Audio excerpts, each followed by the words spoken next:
Assalamualaikum dan selamat pagi kepada semua penonton FB Ekorelawan UKM. Saya Syubratul Ain binti Mazli, boleh dikenali sebagai juga Ain, selaku host dan moderator anda pada pagi ini. Okay, kita bersiaran secara langsung juga bersama dua ahli panel kita pada hari ini, iaitu Dr. Faris selaku Fellow Penyelidik di Lestari UKM, dan juga kita jemput khas Datuk Sharifuddin selaku mantan Presiden Dewan Perniagaan Melayu Malaysia Kuala Lumpur, dan juga Datuk merupakan pengilang plastik di Terengganu, salah satu kilang di Terengganu. Jadi hari ini ahli panel dan penonton tuan-tuan dan tuan-tuan puan sekalian, hari ini kita akan berkongsi kepada anda semua tentang benarkah plastik itu boleh dimakan. Jadi kerana webinar sebelum ini kita sudah pun membincangkan untuk pengetahuan Datuk dan Doktor, kita telah pun membincangkan, mengupas tentang benarkah pokok itu berhantu. Jadi untuk sesi webinar yang kedua ini kita bawakan khas pula Datuk Din dengan Dr. Faris untuk kita berbincang tentang benarkah plastik itu dimakan. Sebab secara peribadinya saya sendiri pun agak tertanya-tanya. First time juga, pertama kali mendengar adakah plastik itu boleh dimakan. Jadi sebenarnya ramai ingin tahu. Jadi kita teruskan menjemput Dr. Faris.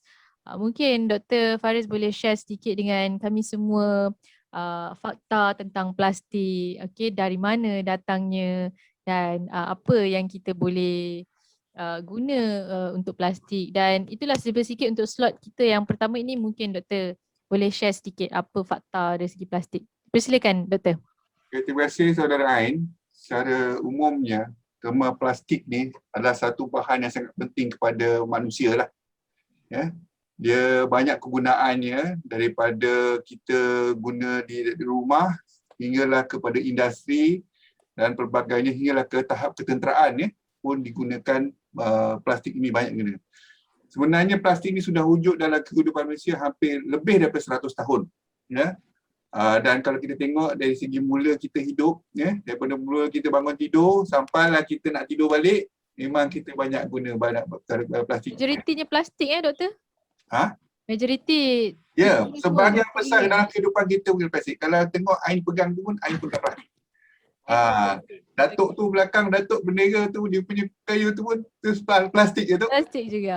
Jam kita, handphone kita, banyakkan je guna plastik. Jadi plastik ni tidak boleh lari dari kehidupan manusia. Sebenarnya plastik ni dibuat daripada bahan petroleum dan gas ya, sebagai bahan asas yang paling penting.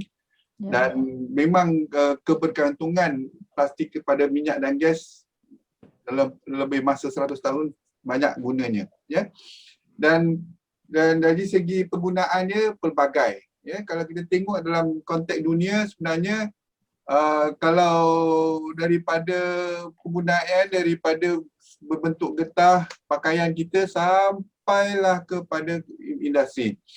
Dari segi penghasilan, sebagai contoh, pada tahun 2019, tahun lepas ya, sebanyak 368 juta tan plastik telah dihasilkan untuk pelbagai guna.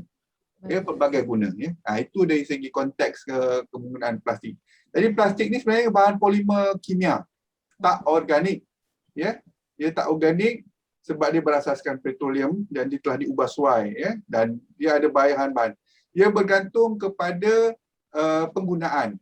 Ada, kalau kita tengok, kalau plastik bungkus yang kita pegang tu, itu yang kita gunakan di kedai dan jadi rumah, itu adalah jenis plastik-plastik yang kita kata soft start of plastik kan, plastik lembut. Kemudian ada plastik yang berkualiti tertentu ya, yang mana digunakan untuk pelbagai grade ya. Kalau kata contohnya, kalau dalam handphone kita itu keras kan, itu grade dia berbeza. Dan ada juga plastik-plastik yang digunakan untuk ketenteraan dan juga membuat kenderaan seperti kereta kebal, jet-jet pejuang, dan malahan plastik juga digunakan untuk membuat dalam beberapa barangan untuk kapal angkasa. So plastik ni dah sampai ke bulan sebenarnya. Wow. dia ada bahan-bahan tertentu dan alat-alat tertentu di dalam kokpit Apollo, misi Apollo tu, yang pertama sampai ke bulan tu, ada plastik di dalam itu. Seperti dia tu baik kan? button-button yang digunakan untuk itu plastik sebenarnya, tapi plastik yang keras, kualiti tinggi. Jadi plastik ini pelbagai guna. Ya. Yang itu secara umumlah tentang plastik ya, yang perlu kita tahu, dan dia merupakan sebahagiannya adalah daripada bahan-bahan kimia ya, dan telah direka bentuk oleh pakar-pakar sains ya, dan permulaannya pada peringkat awal adalah untuk kegunaan bagi perindustrian di dunia. Ya, itu secara umum ya tentang patah plastik. Kita teruskan dengan Datuk Din. Datuk Din merupakan owner pengilang plastik. Mungkin Datuk boleh ceritakan dah berapa lama Datuk mengusahakan kilang plastik dan mungkin Datuk boleh ceritakanlah sedikit. Okey, apa yang servis perkhidmatan yang Datuk berikan berkaitan dengan plastik. Okey. Alright. Silakan Datuk. Assalamualaikum warahmatullahi wabarakatuh. Terlebih dahulu terima kasih atas jemputan saya pada pagi ini. Saya seorang usahawan yang berniaga berbagai, iaitu bidang construction, bidang makanan, bidang printing, dan ada beberapa kilang lain, termasuk kilang bata-bata. Plastik saya dah laksanakan kilang plastik selama hampir 20 tahun. 20 tahun Datuk? 20 tahun. Ya. Cukup lama tu. Ya, dan memandangkan plastik ni dan kehayataannya agak lama, jadi kami beri penumpuan kepada industri plastik.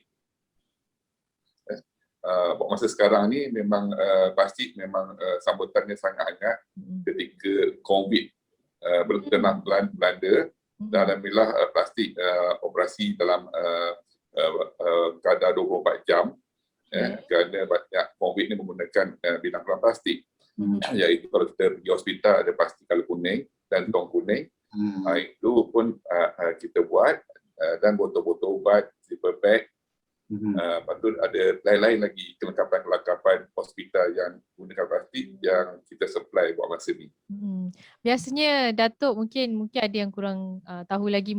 Datuk yang kilang Datuk biasanya supply untuk big company besar kan? Plastik-plastik yang susah sikit, very limited edition orang kata. Untuk kita nak buat, dia memerlukan bahan-bahan yang spesifik. Betul Datuk? Ya betul. Buat pengetahuan Ain dan pendengar semua, macam Profesor kata, kita plastik ada banyak kategori. Jadi daripada lembut hingga sekeras-kerasnya lah. Apa yang saya buat di kilang saya itu pelbagaikan, iaitu contoh kalau plastik lembut, kami supply bungkusan kepada plastik Ramly Burger. Ada plastik sate kajang, sate kajang. Dan bahagian tengahan kita supply bag-bag kepada Kementerian Kesihatan. Kementerian Kesihatan. Ya, untuk buat produk hospital, dan heavy duty kita supply kepada Petronas. Petronas iaitu bag resin itu sendiri untuk ekspor ke luar negara, dan juga penutup-penutup tong gas yang ada sekarang ni. Sampai ke situ Datuk ni. Okey, lagi Datuk ada lagi tak? Yang special kilang saya yang tak special ada pada kilang-kilang lain, iaitu kita dapat satu sedikit, iaitu CG halal. Satu-satunya kilang yang mempunyai Bumi-Putra yang mempunyai CG halal. Dah berapa lama Datuk CG halal tu diiktiraf lah, maksudnya mendapat iktirafan CG halal tu? Okey, saya dah menggunakan selama 2 tahun, iaitu baru lagi. Kadang-kadang orang akan tanya kenapa plastik perlukan halal. Ya, betul. Sedangkan benda itu tidak melibatkan makanan. Betul. Okey, buat pengetahuan semua, sekarang ni dunia telah banyak menggunakan plastik recycle. Dan plastik recycle kita tak tahu puncanya dari mana. Mungkin dibungkus oleh perkara yang tidak halal dan diproses bersama, dan automatik menjadi perkara tersebut tidak halal. Jadi kita telah fokus pada negara, maknanya kita ni halal kita sangat kuat, terutama di Asia, iaitu grade A lah kita punya Asia ni. Sebab Asia kita punya halal melibatkan pemprosesan, iaitu penyembelihan, pembungkusan dan ekspor ke luar negara. Jadi kalau kita semua dah lengkap semua halal, tiba-tiba 5% untuk pembungkusan tidak halal, bermaksud maknanya makanan kita tu langsung tidak halal. Jadi kita beri penekanan perkara tersebut. Okey, baik. Okey, terima kasih Datuk. Jadi itulah sebab kebanyakannya makanan itu memang wajib lah. Okey, makanan itu memang wajib kena ada halal. Okey, jadi plastik tu sebab itulah kita hari ni membincangkan benarkah plastik boleh makan. Jadi Datuk, bolehlah plastik tu kita makan? Oi, jangan. Banyak lagi benda yang kita boleh makan. Okey. Okey, buat Guru pengetahuan semua lah ah, sebenarnya plastik ni memang tidak boleh dimakan. ah, Tapi ada campuran setengah makanan dimasuk perkara tersebut. Tapi tak menjadi efek kepada badan kita. okey. Contoh. Contoh. Dia lebih kepada makanan macam biskut. Biskut dan kuih untuk bagi rangup dan tahan lama. Okey, kalau kadang kita ada tengok video-video yang kalau kita perasan ada, saya pernah tengok tu biskut kita dibakar dengan api lighter. Jadi apabila dia lighter tu dia ada titik kesan macam plastik. Sebenarnya memang benda tu berlaku. Kalau kita cuba test tengok tempat memang ada berlaku. Tapi persen yang ada tu terlalu sikit lah orang kata. Tidak memudaratkan. Tidak Memudaratkan, ya. Betul.